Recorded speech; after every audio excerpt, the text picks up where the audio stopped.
So, inward and outward calories are not independent of each other. And in fact, our system acts like a thermostat. And the rule is the following. When you increase or decrease the food intake, your body ends up adjusting by increasing or decreasing the metabolism and body functioning after the initial weight gain or weight loss.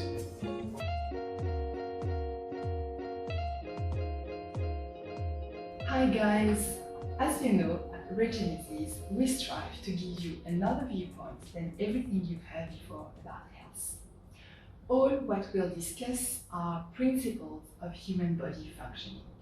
You are free to take whatever you feel right for you according to your life and make your own adjustments with understanding of these rules to reclaim your health.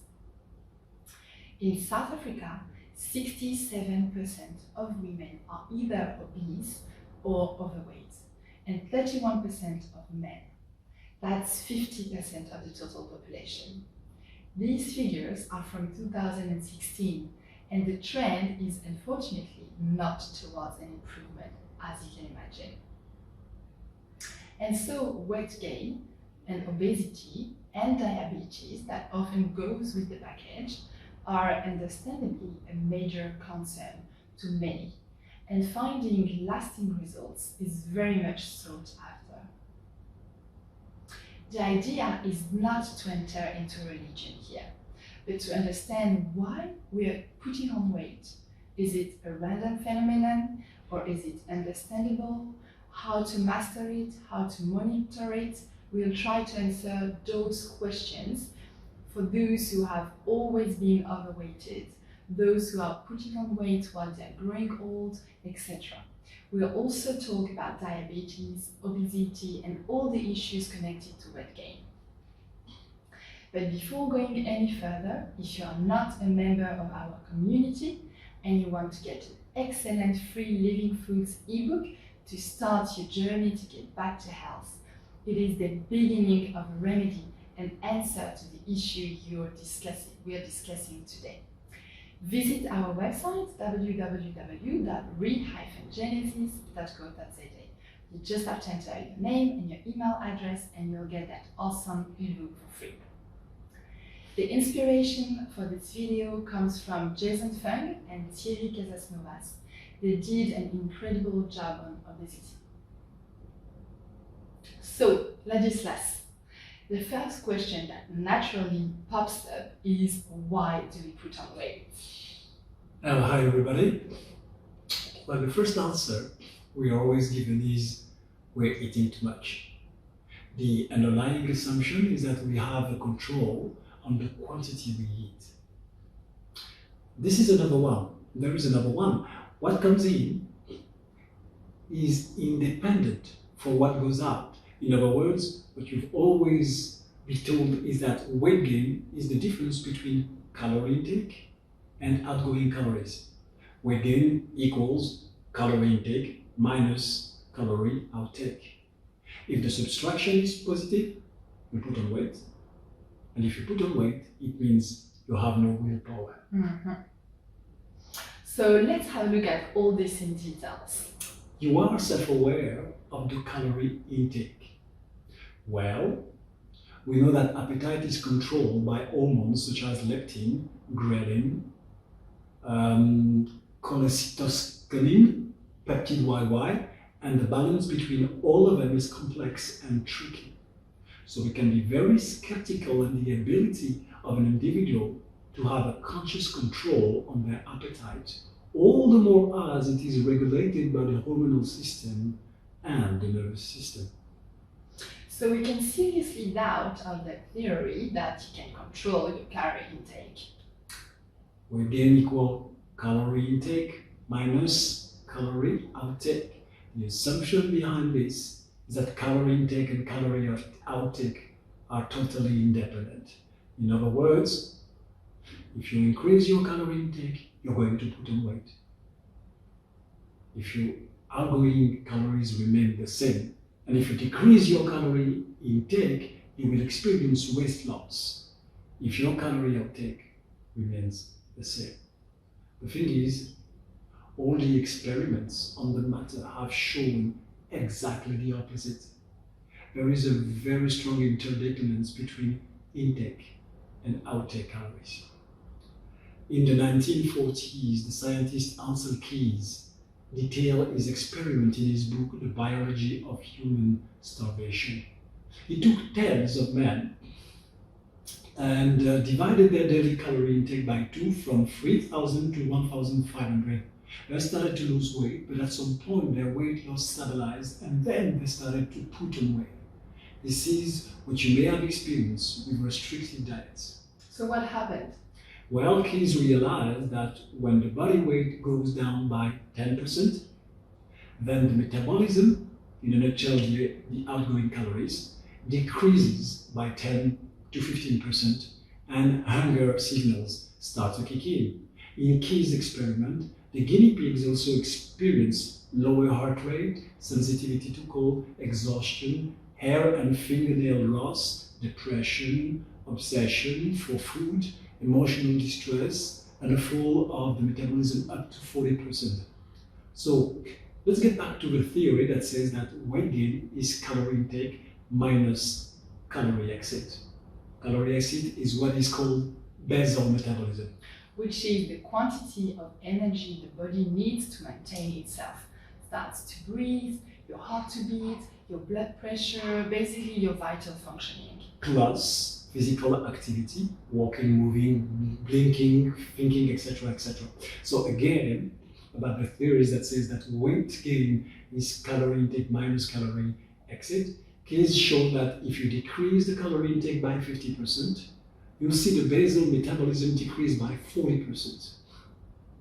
And if you do the opposite, in the experiments on food intake increase, what happens is weight gain at the beginning increases, first few days and weeks, then the basal metabolism increases. You burn more nutrients and have more available energy, which means that there is an increase of outgoing calories. The body adjusts. So, inward and outward calories are not independent of each other. And in fact, our system acts like a thermostat. And the rule is the following. Whether you increase or decrease the food intake, your body ends up adjusting by increasing or decreasing the metabolism, your body functioning, after the initial weight gain or weight loss. I'm pretty sure most of us have tried at some point to lose or maybe to gain weight. When I was 17 or 18, I can remember I was skinny, 70 kilos for 1.85 meters. I tried a few times to put on weight by following high calorie diets, and it didn't work. I have many people around me who did try to lose weight. It works, but only for a while, with tiredness, exhaustion, feeling of depression, and energy down. Their system was adjusting, basically. So the vicious circle of any weight loss or weight gain diet is the following. You eat less, you start losing weight at the beginning. Your system adapts and your metabolism collapses. Your system slows down on calorie expense to save upon energy. While your appetite hormones are heightened, your body compensates. Therefore, you start putting on weight, you end up eating less since you've been told that it was all about the quantity of food intake, then you start losing weight again, etc., etc. But what about exercising? Yes. You may think we're putting on weight because we're not exercising, not having physical activity. Well, studies have shown that the USA is the country where people exercise the most. And still, it is also the country with the biggest population of obese persons. Another study published by the Pediatric International of Obesity in 2018 showed that obese children are not practicing any less physical activity than non-obese children. Another study on overweight women training to run a marathon in Sweden has proven that there was no modification in their weight, not even a modification in their body weight distribution. So you can't regulate your appetite, right? When you're told you're eating too much, the assumption is that you have an autonomous and conscious control on your food quantity intake. But we know that this is regulated by hormones and neurotransmitters. So you can be autonomous and conscious about it. Whether you increase or decrease the food intake, your body ends up adjusting by increasing or decreasing the metabolism, your body functioning, after the initial weight gain or weight loss. When you're told that you're eating too much and that's why you're putting on weight, that's wrong. There is an internal mechanism, independent metabolic mechanism, that will adjust depending on how much you eat. If you eat too much, your metabolism increases, and if you undereat, your metabolism slows down. So the lack of exercising is not the cause of weight gain or weight loss. When you're told that you're not moving enough, it's another false assumption on the ability to lose weight when exercising. All the studies show that doing sport is not the cause of long-term weight loss. Not at all. Then why do we put on weight? Why do you have chronically obese people if it's not because of the quantity of food intake or the lack of exercise? If it's not a question of quantity of food, is that a question of content of our plates? Is that a hormonal issue? Well, experiments done on people in the 1970s going on 21 days on a ketogenic diet, meaning strong in fat and very poor in sugar, then 21 days on a diet very rich in sugar and fat-free gave the following results. The sugar diet generated a massive increase in weight, fat, and waist size. In the ketogenic diet, they put little weight on for the same quantity of calories, 1,000 calories, I think, as in the sugar and fat-free diet. In addition, despite the little weight gained, the waistline decreased. It would mean that avoiding sugar is far more efficient and beneficial than avoiding good fatty products such as nuts, avocado, coconut, olives, etc. So fat doesn't make you fat, but sugar does. Better avoid sugar than fat for weight loss. What about the hypothesis regarding hormones? Well, that hypothesis says it is not the fact that you eat too much and don't move enough that leads to obesity. No. What leads to obesity is high levels of insulin and cortisol. If it is true, then it means that fat mass depends on hormones control. Therefore, it's not dependent on our will at all, since we cannot control our hormones production. Well, the truth is, hundreds of studies done around the world show that bringing more insulin to diabetic people generates weight increase, whereas metformin, a drug that heightens sensitiveness to insulin, doesn't. So, if you give insulin to anybody with diabetes, it will automatically put on weight. Same with obese people, they already have high levels of insulin in the blood. If you give them more insulin, they will just gain more weight. As for type 1 diabetes, people whose body don't produce insulin anymore, they're generally skinny or scrawny. So insulin and weight seems to be highly related.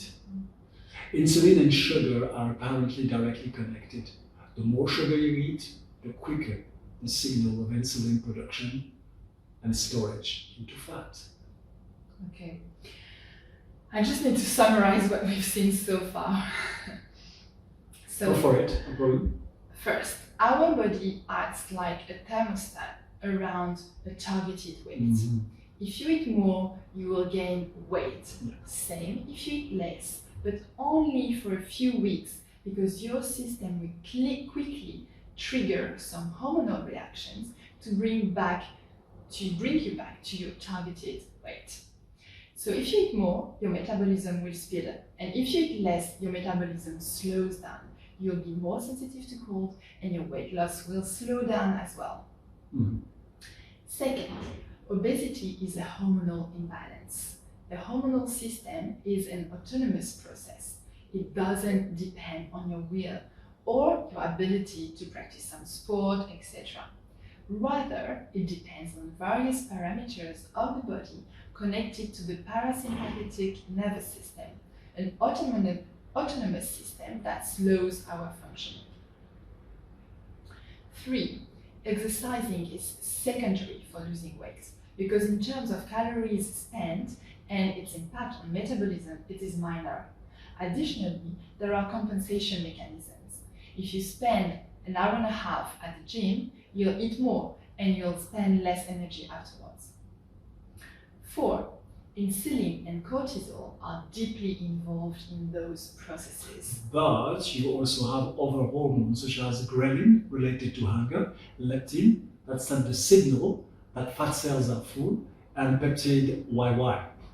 All the hormones work in synergy, but the impact of insulin and cortisol is direct. Increasing their quantity leads to weight gain and vice versa. Playing up with them could impact other hormones, even though they're not the only ones involved. Okay, let's remember the role of insulin. That hormone produced by the pancreas is generated every time we eat. It says to our system, start stocking and stop tapping into the stock. Because for each meal, we eat more than our caloric need of the moment. Nevertheless, there are differences depending on the type of macronutrients we have, with sugars tending to generate the highest increase in insulin level. Sugar, and remember carbohydrates are also sugars, are partially transformed into glycogen, but not a lot. The remnant is stored in the form of fat. Some will be stored in the liver, some will be stored in our tissues. You will burn the fat to produce energy only when you don't eat during a long enough period of time. So how does it work? Well, you eat, so your body produces insulin and you start to store. Later, your level of insulin starts decreasing up until you eat again. Your level of insulin increases again, and a new message of storing is sent, and so on. So the more often you eat, the more the insulin, and therefore the more messages you receive to store. How come we are always told what to eat and never when to eat? It's a good question. Imagine with the same quantity of calories you decide to fraction your food, eating less but several times in the day, with snacks from time to time. Well, your insulin levels never get the chance to go down. Whereas when you eat twice or less a day, for instance, you give a chance to your insulin levels to decrease. So what about intermittent fasting? With intermittent fasting, you reduce the window time frame during which you can ingest food. Most famous habit is not to have breakfast. So you start your day with lunch. Others will go for only one meal a day. In any case, the idea is to maintain insulin levels very low for a maximum period of time, which gives a chance to tap into our stock of fat. Understand that it is not about decreasing the quantity of food ingested. It's about maintaining the same caloric intake. We do not want to slow down our metabolism for the reason we've explained earlier on. We are playing up here with insulin levels, and that directly depends on the amount of time we spend without food. Okay, and what about cortisol? Cortisol works hand in hand with the sympathetic nervous system, the system that gets us to react in case of stress or danger. It is the hormone of the adaptation. It is produced every time our body needs to adapt to something, an external stimulus, for instance, cold, hot, fear, stress, electromagnetic waves from our cell phone, car driving, What it does, it increases the level of glucose in the blood so that you have more energy to make a move and helps the use of nutrients, including fat, in the body at their maximum. In the meantime, it blocks immune defense reactions and healing reactions because it is time for action and not for healing or fixing. Cortisol, in normal dosage, tends to increase the sugar rates in the blood, increase the metabolism, and improve memory and attention. But in excess, cortisol generates an increase in fat mass and a resistance to insulin, a tendency for suppression of the immune system, slowdown of the metabolism with an impact on thyroid functioning. Give somebody meds full of cortisol, corticoids for instance, and they will put on weight. On the opposite, in the Addison disease, a condition in which the adrenal glands don't produce enough cortisol, the body is skinny. If external cortisol is not brought in, then the person loses a lot of weight. The Cushing syndrome is exactly the opposite, with a high level of cortisol production correlated with obesity and diabetes. One of my sisters suffered from the Cushing syndrome, and these are the exact symptoms she had. Understand that our system works with specific physiological levels of hormones. If they are met, then our system works fine, and if not, then you have body dysfunctions. Our body sends cortisol in sort of pulsative mode. Whenever needed, depending on all the parameters it has to manage, it sends various quantities of cortisol at various places inside the body to regulate whatever needs to be. So, I guess you can understand by now that taking some cortisol just to stop a symptom can have a massive unpleasant consequences. The first one being to put on weight. I think we got the picture. Now, what about sleep? Well, another factor comes into account, lack of sleep. On average, an adult should sleep between 7 and 8 hours per night. In Europe, average sleeping time is around 7 hours per night. Asia, it's 6 hours, 15 minutes. With Japan being the worst country in the world with less than 6 hours, actually below the 6 hours mark. South Africans have no concern on that matter since they're ranked as the world's biggest sleepers with an average of 9.3 hours of shut eyes per day. These figures are from 2020. For the minority that doesn't sleep much, we know from various studies that 24 hours of sleep deprivation generates 100% of cortisol increase. A study from 2004 that lasted more than 13 years has proven that each additional hour of sleep decreases the risk of obesity by 50%. Another study shows that people sleeping between 5 and 6 hours per night sees the risk of obesity increasing by 95%. So, strong connection indeed between sleep and levels of cortisol. In addition, cortisol levels reach a high around 9 a.m., then progressively decrease the whole day up to the sleeping time. Of course, if you stress out in the evening, the surge of cortisol will jeopardize your sleep, as you've probably figured already. Same if you work late and then go to the gym, you produce more cortisol at 10 p.m. and therefore sleeping will be more difficult. So all this does not apply to those whose body can easily regulate cortisol, right? What about long-term weight? I've noticed that the more someone remains with weight excess, the harder it is to make them lose that weight excess. This is particularly true with obesity. Being obese for a year is easier to overcome than being obese for 10 years. Well, you've probably heard of people being resistant to insulin. For those people, the sugar can be stored into the cell despite the production of insulin. It is not because of an issue with the quality of their insulin or of their cells, as they are no different from other people. So, giving them more insulin or forcing the whey into the cells won't work. It is not a receptor issue, rather it is a saturation issue. In fact, their resistance is due to too much sugar already into the cells. The access door is cluttered by too much sugar already. There is no space. It's like wanting to get inside a fully packed bus. You can try to squeeze in more people, they won't fit in. In fact, they will be rejected off the bus stop, at the bus stop. It is exactly the same with insulin resistance. There is so much sugar into the cell that it is rejected, which leads to sugar excess in the blood. The fight is produced to try to absorb these staggering quantities of sugar that the body can deal with. Mm-hmm.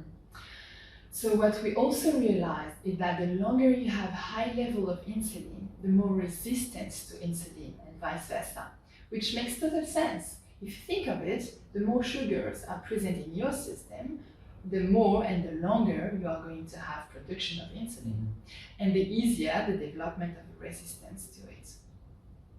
And how is diabetes treated nowadays? Often by giving them more insulin. Hence, by taking more insulin, people are really turning diabetic. Understand that in the body, hormones are distributed in pulsative way. Quantities vary all the time and any moment. Mm-hmm. That's how our system manages and regulates hormonal production. Resistance can be developed that way. In the contrary, when you distribute a product at a high rate and constantly, then that's how habituation develops. Remember that what I was saying earlier on, you're always told what to eat, but never when to eat. Because eventually, that's what it gets to. Yes, avoid eating sugary food, but even if you snack on foods, if you do it all along the day, you'll have production of insulin and therefore will be sending all the time to your body the signal for stocking. So shorten your food intake windows so that the period of time when you don't eat, you can tap into your fat reserve. That's how you will control your insulin levels. On the other hand, eat less, but more often, and you will put on weight. Studies show that in the 1970s, we were spending roughly an equivalent period of time of insulin dominance and insulin deficiency. Since the 2000s, we spent 90% of our time in insulin dominance. Wow. What about older people? Many have noticed that the more they grow old, the fatter they get. Well, while growing old, those people accumulate more sugar in their system. Sugar is therefore high, insulin is chronic, and so is resistance to it. Moreover, with age, ability for the body to reduce and eliminate cortisol after a peak tends to decrease. This means that you have more sugar in the blood for a longer period of time, therefore more insulin, therefore weight gain. Okay, let's summarize what we've seen so far. First, our body acts like a thermostat around a targeted weight. Eating more or eating less won't make much difference because after a few weeks, your system will trigger some hormonal reactions to bring you back to a targeted weight, and your metabolism will automatically speed up or slow down to reach that targeted weight. Second, same if you try to do sports to lose weight. Exercising is secondary for weight loss for the same reasons. Your hormonal system has nothing to do with your will or your determination to exercise intensely. Additionally, there are compensation mechanisms. If you spend an hour and a half hours at the gym, you'll eat more and you'll spend less energy afterwards. Do exercise because it contributes to maintaining your health, not to lose weight. 3. Obesity happens when there is a hormonal imbalance. 4. Insulin and cortisol are deeply involved in the weight gain processes. The more insulin levels or the more cortisol levels, the fatter we get. 5. Spacing out our food intakes rather than quantity of food actually has an impact on insulin production, which has in return an impact on the weight. 6. The more someone remains with weight excess, the harder it is to make them lose that weight excess. This is because of a tendency for insulin resistance and the presence of massive quantities of sugar in the blood, not mentioning the chronic stress our society and lifestyle generate that leads for many to constant high cortisol production. So, what are you going to do with what you've learned today? As I usually say, if you suffer from weight disorders, in the light of this teaching, start assessing your habits and start skipping breakfast, or at least eat the later in the morning you can. We'll get back to this in part 2 of this video. If you've enjoyed this video, or if you know someone for whom the understanding of these points could help them and improve their health, just make that day by being the person who will add value to their life and share this video with them. I also invite you to watch part 2 of this video, during which we'll provide many recommendations. And remember, you can follow the link to our website below this video and download our 3-day Living Foods ebook for free. That will 100% contribute to your weight control. That way you will also be the first ones to know when our health programs are ready. Take good care of yourself. See you soon. Bye-bye. Bye.